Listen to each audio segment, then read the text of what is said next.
بسم اللہ الرحمن الرحیم اعوذ باللہ من الشیطان الرجیم بسم اللہ الرحمن الرحیم وقال علیہ السلام من العصمت تعذر المعاصی۔ امیر المومنین ارشاد فرما رہے ہیں کہ عصمت، جسے ہم اردو میں پاک دامنی کہتے ہیں، عصمت کی تعریف علماء کرتے ہیں کہ العصمت ملکۃ نفسانیۃ تمنع عن وجود داعی المعصیۃ لصاحبہا۔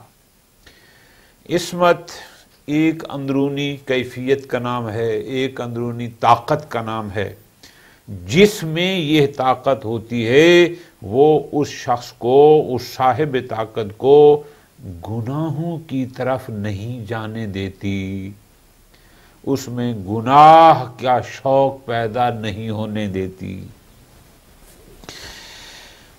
امیر المومنین ارشاد فرماتے ہیں من العصمت تعذر المعاصی، یہ بھی عصمت ہے، یہ بھی پاک دامنی ہے۔ کیا؟ تعذر المعاصی، گناہوں تک پہنچنے کی رسائی نہ ہونا۔ پوری توجہ، ایک دفعہ یہ ہے کہ انسان کے پاس گناہ کرنے کا موقع موجود ہے اور وہ نہیں کرتا۔ سبحان اللہ، بہت اچھا۔ امیر المومنین فرماتے ہیں کہ اگر تیرے پاس گناہ کرنے کا موقع بھی نہیں ہے، یعنی گناہوں تک تیری رسائی بھی نہیں ہے، یہ بھی ایک پاک دامنی کی قسم ہے۔ کیوں؟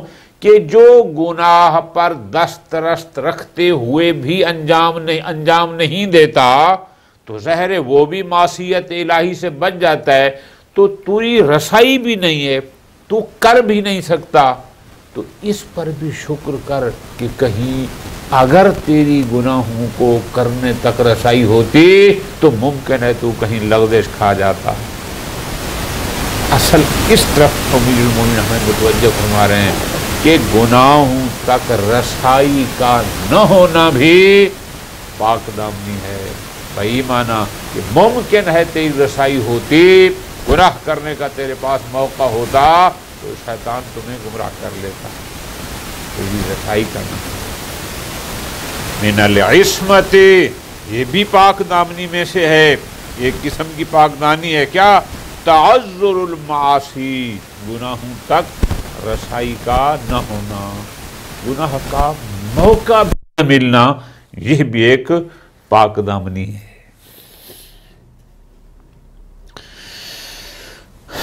قال علیہ السلام ماء وجہک جامد یکترہ السؤال فانظر اندى من تکترہ۔ ہر فرمان امیر المومنین کا ہمیں جھنجھوڑنے کے لیے ہے، ہمیں صحیح انسان بنانے کے لیے ہے۔ یہ فرمان کیا ہے؟ امیر المومنین فرماتے ہیں، لفظی ترجمہ تو ہوگا نا، ماء وجہ کا، تیرے چہرے کا پانی، جامد، رکا ہوا ہے، لیکن جب تو سوال کرتا ہے تو وہ اس کو بہا دیتا ہے۔ یہ لفظی معنی ہو گیا، لیکن مرادی معنی کیا ہے؟ اللہ نے تمہیں ایک عزت دی ہے، اللہ نے تمہیں آبرو دی ہے، یہ تیری آبرو اس وقت تک ہے جب تک تو کسی کے سامنے دست سوال دراد نہیں کرتا۔ کسی کے پاس سوال لے کر جانا گویا اپنی آبرو ختم کرنے کے مانند ہے۔ کسی سے کچھ مانگنا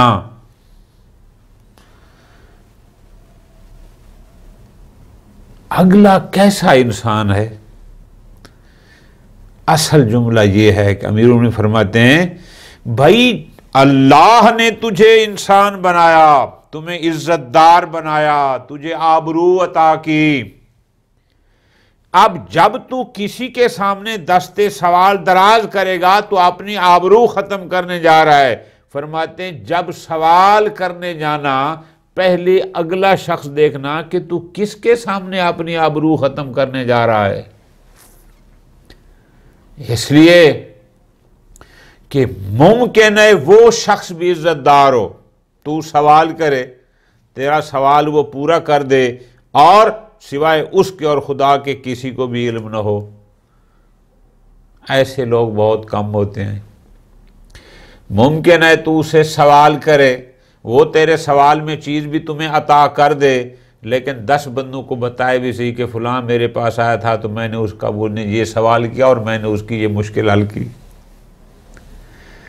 ممکن ہے آپ جس سے سوال کرنے جا رہے ہیں، آپ جس سے کچھ مانگنے جا رہے ہیں، وہ آپ کے مانگنے پر آپ کو عطا تو نہ کرے، لیکن ہر بندے کو بتائے کہ فلاں میرے پاس آیا تھا، مانگ رہا تھا، میں اس کی مدد تو نہیں کر سکا لیکن آیا تھا.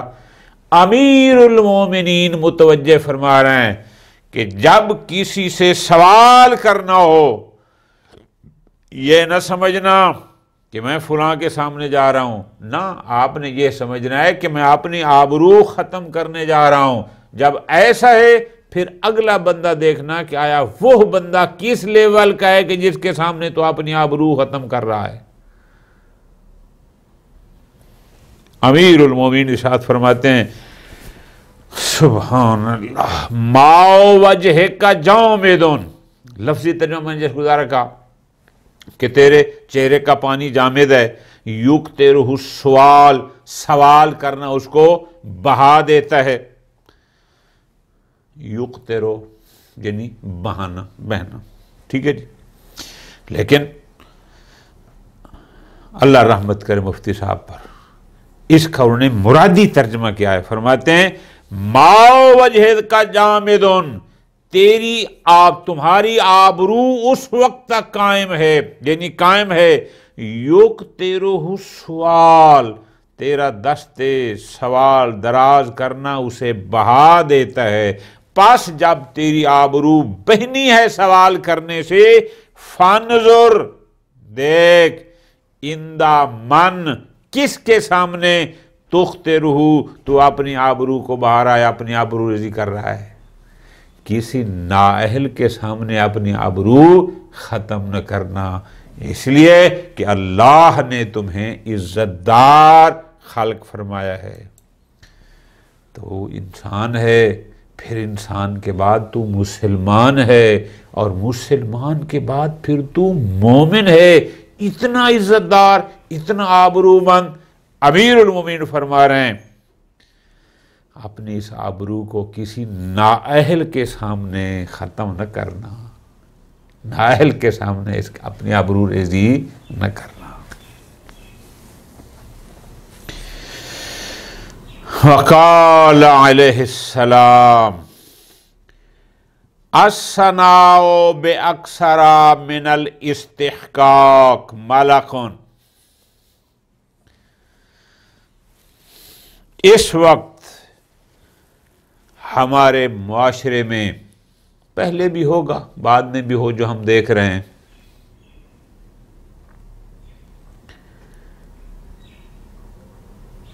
کہ ایسا شخص جس نے کچھ ایسا کیا ہو کہ اس کا وہ عمل قابل تعریف ہو. ایک انسان ایک قابل تعریف کام کرتا ہے، پوری توجہ آ جان، کیسے؟ اس کی یہ خواہش نہیں کہ لوگ میری تعریف کریں، کیونکہ وہ کرے گا تو پھر قربت نہ ہوگی نا، پھر تو ریا ہو جائے گا. ایک بندے نے خود ایک کام کیا، اس کی یہ خواہش نہیں کہ تو اس کی تعریفیں کر، لیکن اس کا کام ایسا ہے جو قابل تعریف ہے. امیر المومنین ارشاد فرماتے ہیں اب یہاں 3 قسم کے لوگ ہیں. ایک وہ لوگ ہیں جو دل سے نہیں زبان سے تعریفوں کے پل باندھ دیتے ہیں. یہ بندہ بھی غلط ہے. کیوں؟ اس لیے کہ جو جتنی تعریف کا لائق ہے اتنی تو کرو. اگر آپ اس سے بڑھ کر کریں گے نا. امام نے اس کے لیے لفظ استعمال کیا ہے ملق. ملق کہتے ہیں زبان سے کسی کی تعریف کرنا، دل سے نہ کرنا، جس کو ہم کہتے ہیں نا خوشامد، چاپلوسی. وہ دل والی نہیں ہوتی، وہ زبانی کلامی ہوتی ہے. اگر آپ اس کے حق سے زیادہ جتنا کام ہے آپ اس سے 10 گنا بڑھا چڑھا کے اس کی تعریفوں کے پل باندھتے ہیں، امیر المومنین فرماتے ہیں یہ بھی غلط ہے. لیکن جو جتنی تعریف کا مستحق ہے اگر آپ اتنی بھی نہیں کر رہے سبحان اللہ تو پھر کیا ہے؟ امیر المومنین فرماتے ہیں کہ یا پھر تو حاسد ہے کہ تیرے میں اس کا قابل تعریف عمل پسند نہیں ہے، تو حسد کر رہا ہے، یا یہ ہے، یا پھر تیری کوتاہ بیانی ہے، تیرے اندر صلاحیت ہی نہیں ہے. تو بس فارمولہ دے رہے ہیں. اب تھوڑی سی آپ اس میں دقت کریں گے نا، خود ہی بیٹھ کے اکیلے سوچیں گے کیا. بس امیر کائنات اس فرمان میں یہ فرما رہے ہیں قابل تعریف کی تعریف کرنا یہ بری بات نہیں، لیکن جتنا اس کا حق ہے اتنی تعریف کرو. اگر آپ اس سے بڑھ جائیں گے تو وہ خوشامد اور چاپلوسی بنتی جائے گی، اور اگر آپ جتنا حق ہے اتنی بھی تعریف نہیں کرتے تو پھر یہ حسد کی نشاندہی ہے. پھر اس کا مطلب ہے تیرے اندر کوئی مسئلہ ہے، تو بیان نہیں کر سکتا. امیر المومنین ارشاد فرماتے ہیں الثناء،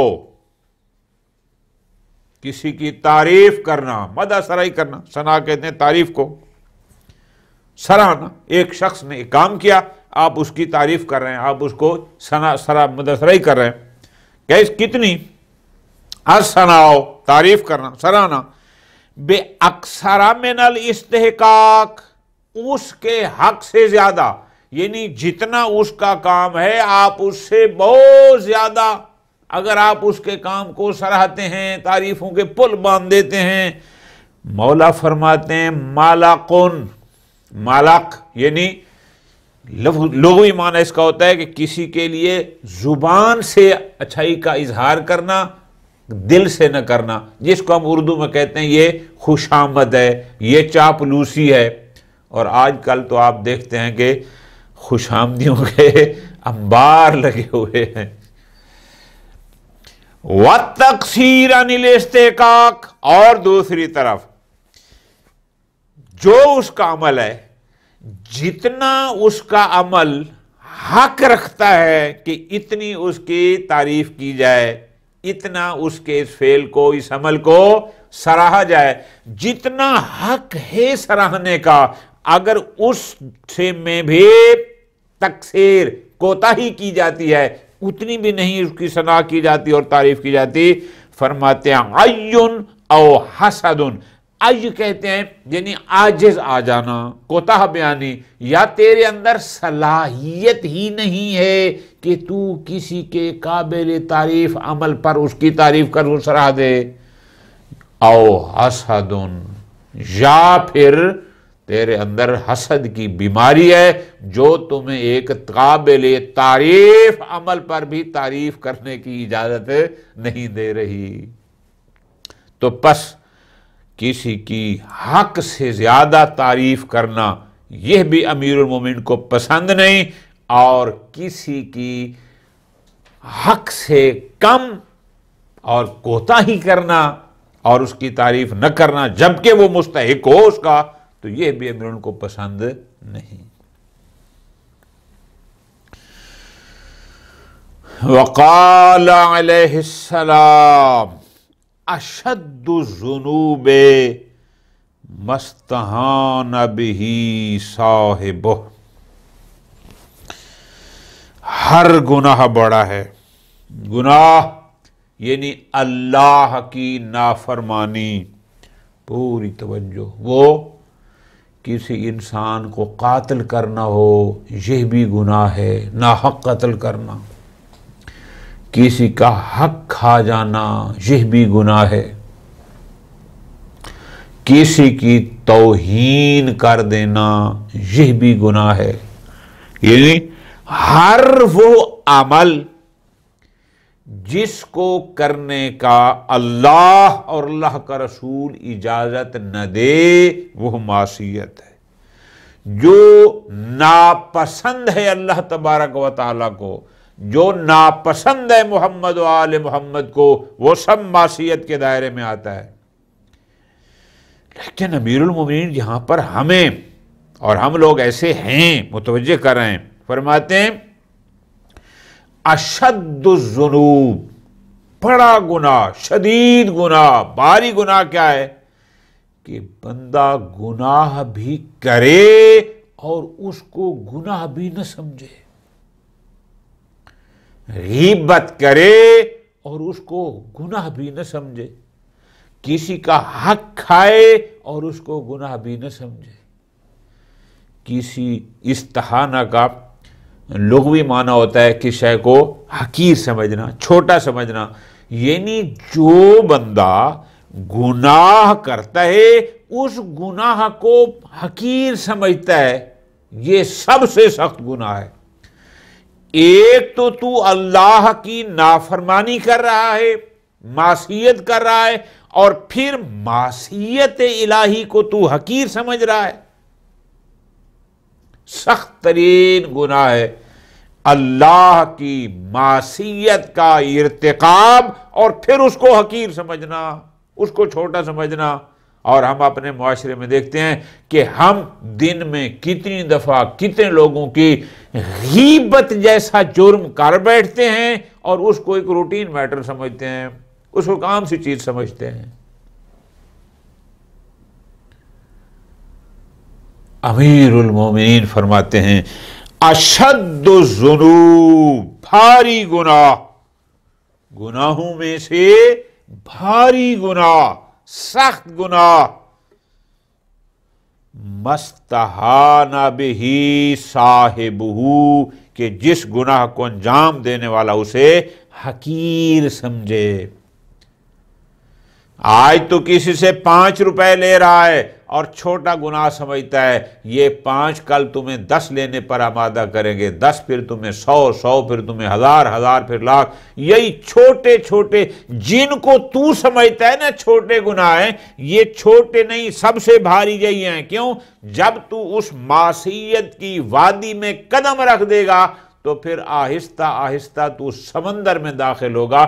اس لیے تو امیر المومنین ارشاد فرما رہے ہیں کہ گناہوں میں سے سخت گناہ کیا ہے کہ جس کو انجام دینے والا استہانہ، اس کو ہلکا لے، اس کو حقیر سمجھے کہ یہ چھوٹا سا یار 100 روپے کا مسئلہ ہے، بس ٹھیک ہے اٹھا لیتے ہیں، جس کا بھی ہوگا فرق نہیں پڑتا۔ وہ بھائی آج 100 ہے، کل یہ تو 1000 اور پھر لاکھوں اور کروڑوں میں جائے گا۔ گناہ ہوتا ہے، اور کسی گناہ کو چھوٹا نہ سمجھو، چھوٹا سمجھیں گے یہی کل تمہیں بڑا گناہ کرنے پر آمادہ کرے گا، اور پھر تم سے ہوگا چونکہ تیری عادت میں شامل ہو جائے گا۔